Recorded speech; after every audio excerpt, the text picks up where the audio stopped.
Good evening and welcome to Real Talk, where every Sunday night we offer insight, education, and resources to in-home caregivers and those affected in their world.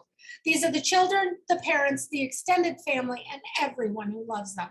And our goal is to offer real-life topics and learning by discussing real issues and offering real solutions. And tonight I'm very excited to welcome a guest, Jordan Clapp. So welcome, Jordan. It's nice to have you.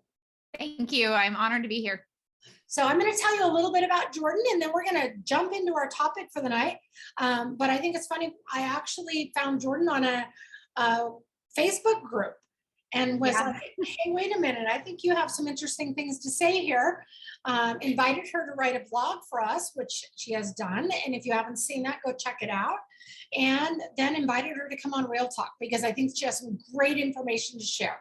So Jordan is a certified integrative nutrition and holistic health coach who focuses primarily in the areas of women's health, hormones, thyroid, and autoimmune concerns. For any of you who know me, you know that's a topic for me because I have thyroid and autoimmune disorders. Her mission is to help women feel and function their best without giving up their lives. As a busy mom herself, she knows the challenges that exist when attempting to juggle your own needs and health amidst the demands of mom life, household needs, career responsibilities, and more. She's committed to helping her clients find sustainable strategies for long-term wellness by meeting them where they're at and helping them get to where they want to be. So I'm really excited about that. And we're actually going to do a couple of episodes with you. But what we're going to talk about for tonight is preparing for pregnancy. And that isn't always a topic that we talk about in the newborn care specialist world, but the pandemic has changed a lot of things. And I joked with somebody the other day and I said, look, these days clients are booking newborn care specialists before they even get pregnant because they want to make sure they have that support. So that's really kind of a timely topic. But before we jump into that, Jordan, I would love if you could share with our audience maybe just a little something about how you got to this point or why this is a passion for you. Absolutely. So early in my 20s, when my husband and I were getting married, I knew that eventually I wanted to have babies and I wanted to be able to stay home with those babies and raise them myself. And when you're young in your 20s, you think like, oh, everything I needed to know about having babies was covered in high school health class, and it's going to be a breeze and it's just going to happen easily. And that wasn't the case for us. We found ourselves with our first pregnancy ending in miscarriage unexpectedly as two young, healthy, otherwise no concern individuals. And the more questions that I was asking, the more digging that I was doing, the more I was realizing there's so much that's not discussed in high school health class. And even sometimes, unfortunately, within the walls of our doctor's offices. And so knowing that newborn care specialists and your solutions that you guys provide extend beyond the walls of the doctor's office and recognize that it takes a village. There's a whole lot of ways to arm yourself with the information you really need to succeed is so important. And so the more that I realized I was having to figure it out on my own, the more passionate I became about sharing what I was learning with others. So I was already in the avenue of nutrition. I was already in the avenue of holistic health and living, but really kind of honed in and focused on women's health and hormones and supporting women and their partners as they kind of venture into parenthood at that point. Fantastic. I love that. And to a small degree, that's kind of been my journey similarly, in that anything that I teach initially started out of a passion to help my own family. Absolutely. And learn more. So I get it for sure. So you brought up a great point. You said, we learn about this in high school health class, or in my case, I'm old enough, they didn't teach this stuff in high school. I learned it from my own parents. I was lucky enough to have parents who talked about real life. Yeah, for sure. That's a blessing these days. Not all are getting that aspect either. Right, for sure. So let's talk about for a minute this preparing ahead of time, because many people, especially as you mentioned, if they're young and healthy, but even me, I didn't get pregnant till my mid 30s. It didn't occur to me that I would have any trouble getting pregnant or any trouble staying pregnant, Right. or that if something went wrong, that the medical community wouldn't necessarily have automatic, quick, easy answers. Absolutely. Talk about preparing before conception, why it matters, why it can make a difference. Yeah, it's something that not a lot of people are being told. I wasn't told that. I had been on hormonal birth control for 10 plus years. And basically, when I told my provider that, hey, we're planning on starting our family in the next year or two, I was told, okay, just whenever you're ready, stop taking the pill and have some fun. And while that sounds easy and happy go lucky, it's really not that simple when you think about how human biology works and how many factors go into fertility. And so, statistically, most couples don't conceive on their first 1 to 2 months of trying. It just doesn't happen that fast for most people. Some do, but not everybody. And beyond that, 1 in 10 couples are going to struggle with some form of fertility obstacle, and 1 in 4 are going to experience miscarriage. But we don't talk about that a whole lot in our society. And so while those can be some discouraging statistics to hear, I'm also a firm believer that knowledge is power. And when we know that these are the statistics, and this is kind of what we have data on, and we know there are things we can do in our everyday life and habits to support better outcomes and help our bodies be ready to not only obtain pregnancy, but carry that pregnancy full term and healthfully.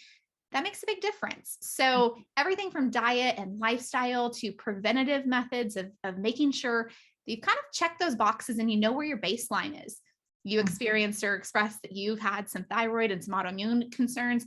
Those things can factor into fertility success.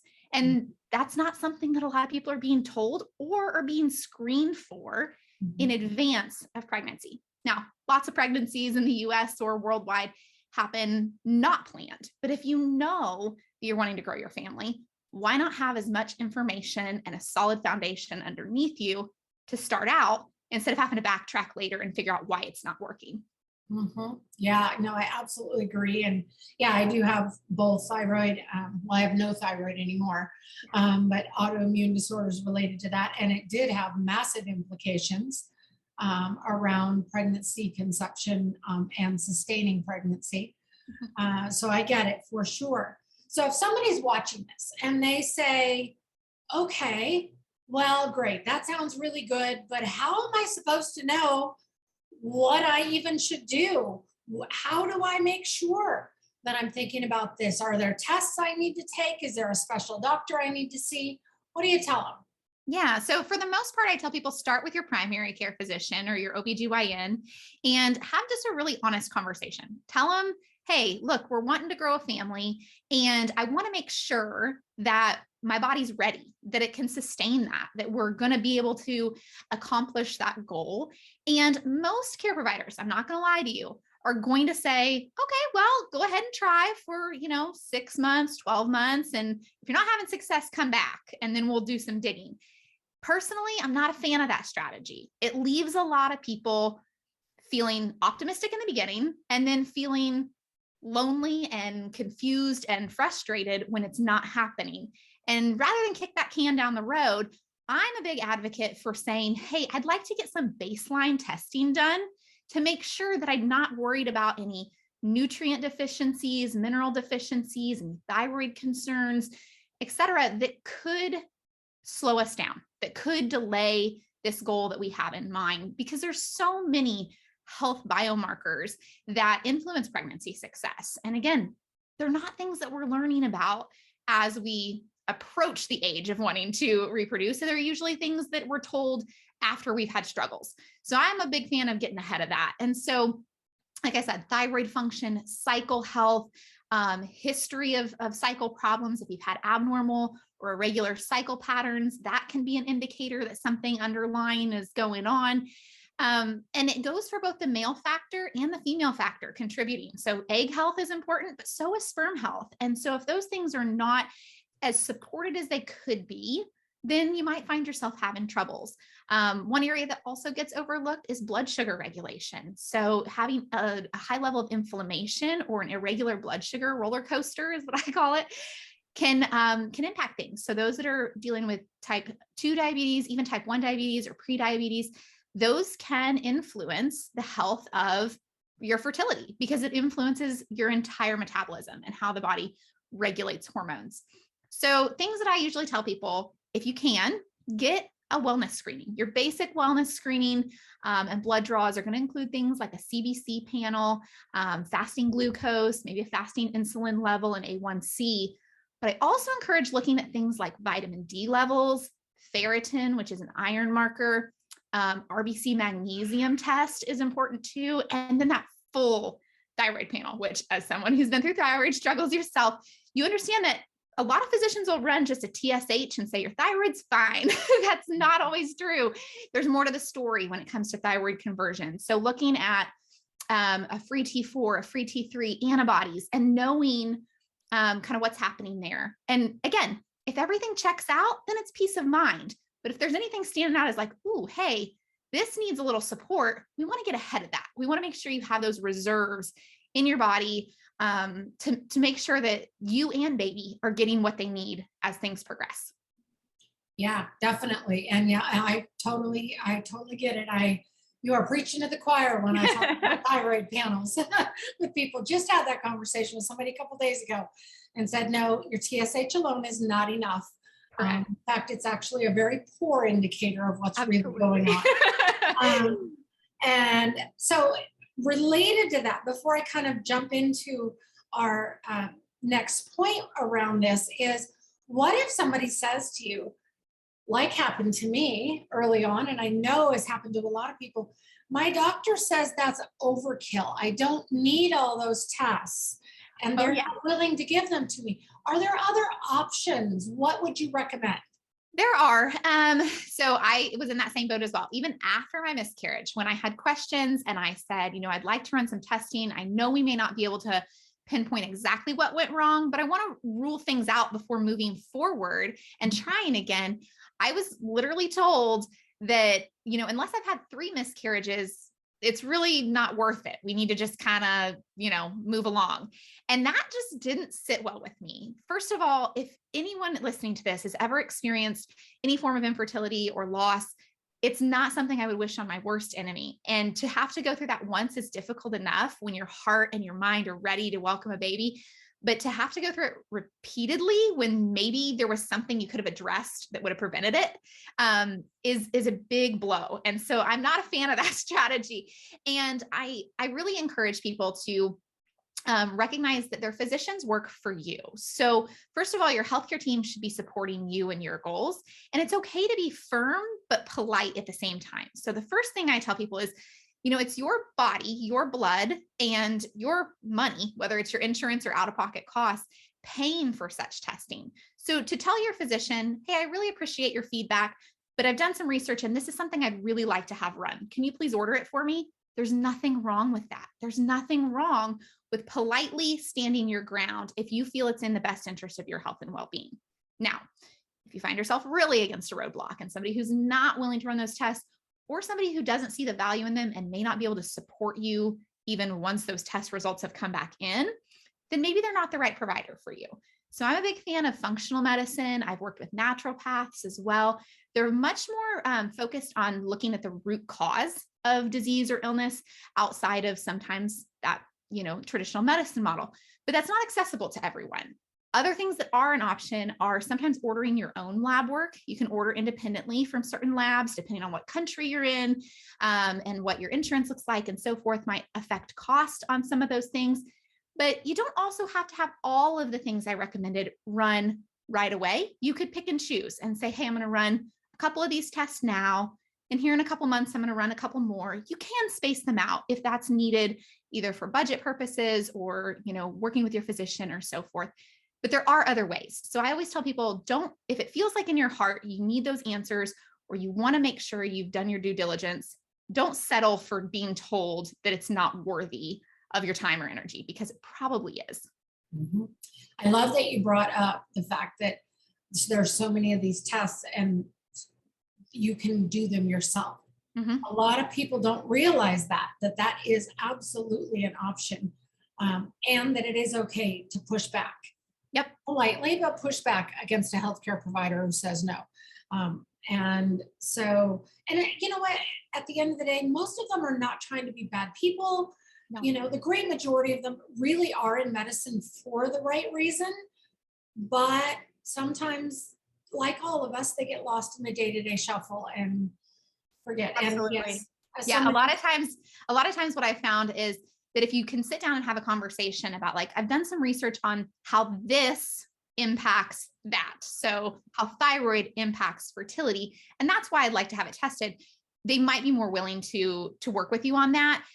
Whereas if they just feel like somebody's coming in saying, I want to be tested for everything because I want to know I'm healthy, they're going to be like, hey, listen, we don't really have a diagnostic code to run. Your insurance is probably going to reject it. We don't really see the need. So let's just hold the horses a little bit. But if you can talk to them about your concerns and why those concerns exist, especially if anyone in your family has a history of fertility challenges or thyroid conditions or diabetes or anything of that nature, sometimes that can really open that door to conversation. If you're willing to enlighten them that, hey, I'm not asking for the sun, the moon, and the stars. It would just really help me understand my body better and how to work with it instead of against it. Yeah, absolutely. So the next thing I want to talk to you a little bit about is something that we don't always like to hear. Let's be real. But the reality is diet and lifestyle have an impact on every aspect of our lives. They do. Including fertility and health and healthy pregnancies, healthy babies, etc. Talk to Absolutely. us a little bit about that.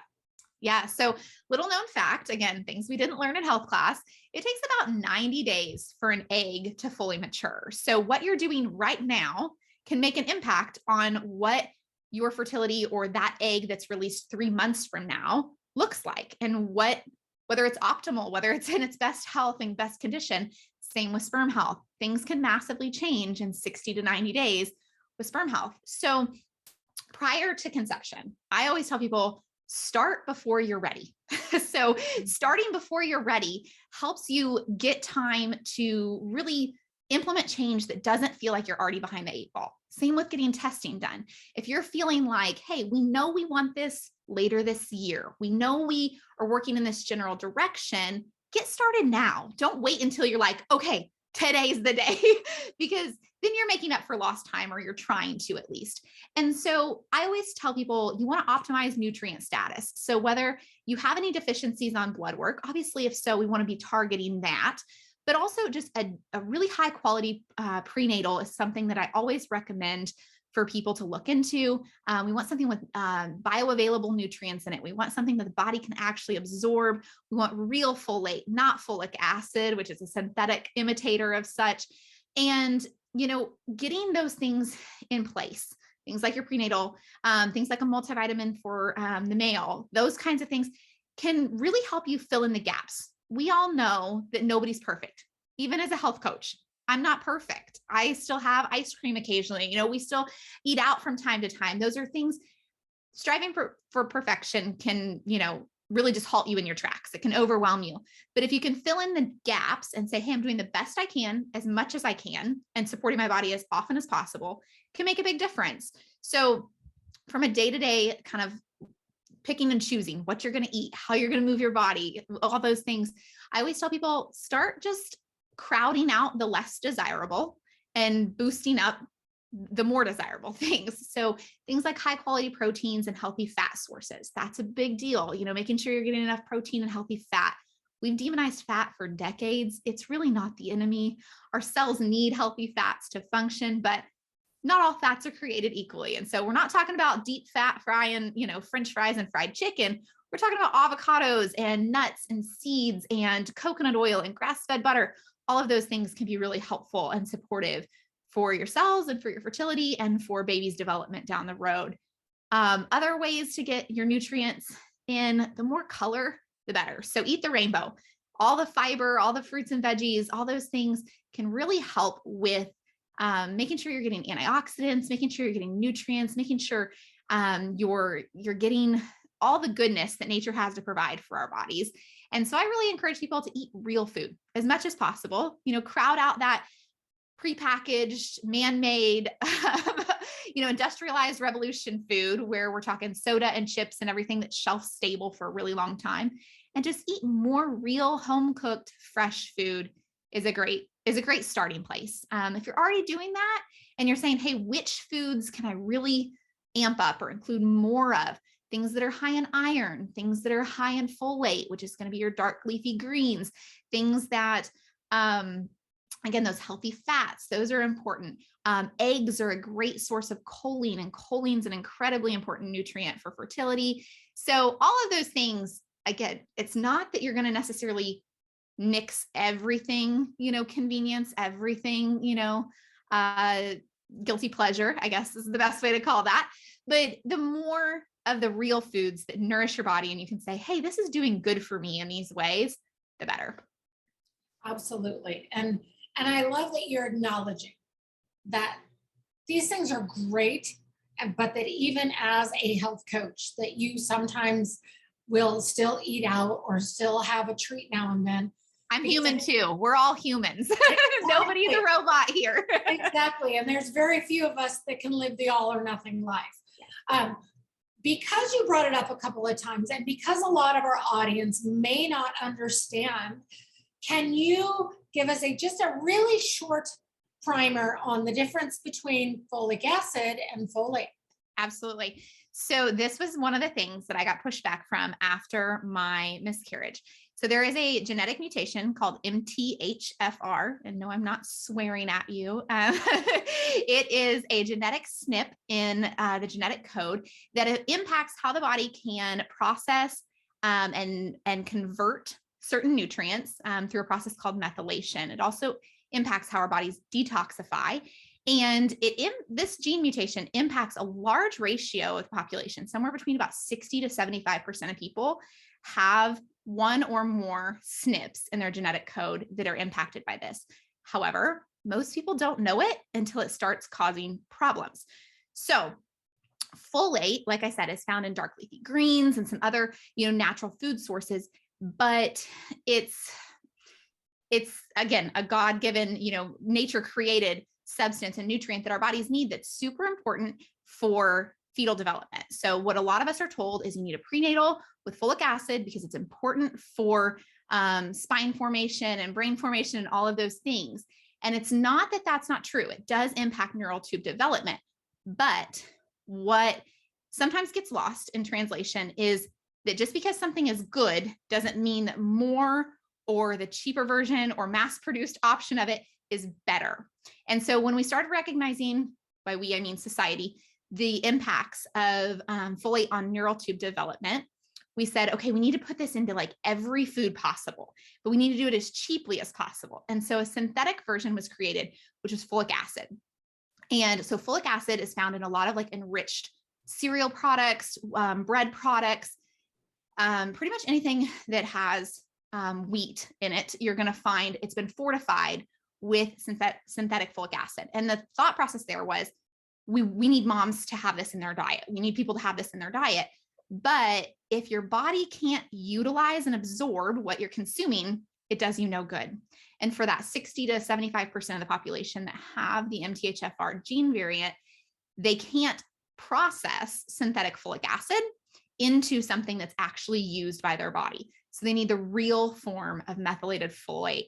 And that's why looking for a specific supplement that that isolates or utilizes folate versus synthetic folic acid is really important, because if you're going to take something, you want it to work for you. You want it to get in those cells. You want it to get to baby, but you also don't want it to be counterproductive. And synthetic folic acid can actually be counterproductive and become toxic, in fact, for those that have MTHFR and can't process or detoxify it. Absolutely. And if any of you are higher level students with our company, you're already familiar with a lot of it. We have these conversations a lot. But I want to kind of wrap up with one kind of last topic. We brought this up a little bit about having conversations with our physicians, about being really kind of polite but firm with them. I want you to address just a little bit more the concept that it's okay to say, look, I'm sure you're a wonderful healthcare provider, but I think maybe I need to look for somebody different when you're not getting your needs met. Absolutely. That was me. I was at a very highly regarded OBGYN's office when I had that first miscarriage. And I was told, until you have two more, we're not going to dig any deeper. And that just didn't sit right with me. There was something in my heart and soul that said, nope, like it's okay to go elsewhere. It's okay to get a second opinion. And so I actually sought out two different providers at that point. I went to the first one for a couple months and I was like, I still don't feel like we're jiving. I don't feel like we're clicking. I don't feel like, I don't feel fully supported and fully trusting in kind of the direction that you want me to go down. And so I went to another, and there's nothing wrong with that. There's nothing wrong with getting a second opinion, a third opinion. Yes, it can take a lot of your time or your energy, but I always encourage people to take a step back from that equation and say, what could this mean for me a year from now? Is it worth me deviating from the same office that I've been with because it might change the outcome a year from now? Is it worth me looking for a different provider, getting a second opinion, ordering those tests up on my own, and then sometimes coming back with those tests and saying, hey, look, here's what I'm working with. Here's what I went and did the work on my own. And now we need to have a further conversation about whether or not this is something you can support me through or not. And like I said, I am a big advocate of being your own best advocate. Nobody is going to know your body, your symptoms, your worries, your concerns, your family history better than you. And so speaking up when you feel like it needs to be talked about is really, really important. And you can do so, again, in a firm but polite way. I'm not saying you have to like come in there flipping, clipboards and being all crazy out of control and saying, I demand answers. But it is something you can say, hey, with all due respect, I know that you're a busy physician. My health and what choices I make next are going to be impacted by this information. So I would really appreciate if you could support me by ordering these tests. You're probably going to get a lot further if you try to attract, with honey than if you try to attract with venom. So that's usually how I encourage people. But I also say, if you're really hitting a brick wall and they're not working with you, they might not be the right person for you. And you might have to travel a little further. You might have to be on a wait list. You might have to find, the right person, but usually in the end, it's worth it. Yeah, I absolutely agree. And having been down many of these same roads, have done that for myself. That's why I have children now, because it took that. And so I am 100% an advocate of all of those things. Love a good physician, love a good one, but it doesn't mean they all have the right answers all the time for your particular circumstance. Absolutely. So fantastic. Well, we are running out of time very quickly here, and I clearly could sit and chat with you all day long. The feeling is mutual. But before we wrap up, is there anything final that you'd like to share with our audience for tonight around this topic of preparing for pregnancy? Final pieces of advice I would say is start before you're ready. Don't wait until you're, already 2 steps ahead, heart and brain, to decide you got to get your body on board. Start making those little changes to your diet and lifestyle. It's okay to start with small little steps and let those steps build on each other progressively and gain momentum that way. Don't look at diet and lifestyle as a last ditch effort. Look at it as the fundamental effort, the foundation of how do I get myself set up for success from the beginning. And then if I need more support from my physicians or healthcare teams, pull that in secondary. But ultimately, it's what happens with you on a day-to-day basis that can really make a difference. I also tell people, give yourself grace, give your body grace, especially like me, if you've been on hormonal birth control for a really long time, give your body a chance to rebalance. Say, hey, I'm going to come off of that for a while before I have my expectations really set high. I want to give my body a chance to settle and rebalance, and then pursue the next, phase of this life experience. And just simply know that you have the power to change the course of your health. And it's okay to ask for support in that, whether that's after baby's born, you're needing extra support, whether that's in your conception journey, you're needing extra support, whether that's working with a health coach, a nutritionist, a physician, a reproductive specialist, a newborn care solution expert, whatever that is, it takes a village. So don't be afraid to ask for help and to arm yourself with knowledge so that you can make the best informed choices possible. Fantastic. Well, Jordan, thank you so much for joining us on Real Talk. It has been an honor to have you with us and learn some new things for many of the people in our audience. There's been some great information here, and I hope that these are things that they can take and utilize not only in their own lives, but with their clients as well. So thanks for joining us. I appreciate it. Absolutely. It's been my pleasure. Thank you for having me. Absolutely. And if you have any questions around this topic or anything related to preparing for pregnancy, please put them in the feed and tag Jordan or tag Newborn Care Solutions, and we'll make sure you get answers. You can catch this segment and any of our past Real Talk episodes, along with accessing all of our other content by going to newborncaresolutions.com and clicking on the education tab. And of course, our Real Talks are also on our YouTube channel. Just type it into the search engine and it will all come up. Thank you so much and have a great night.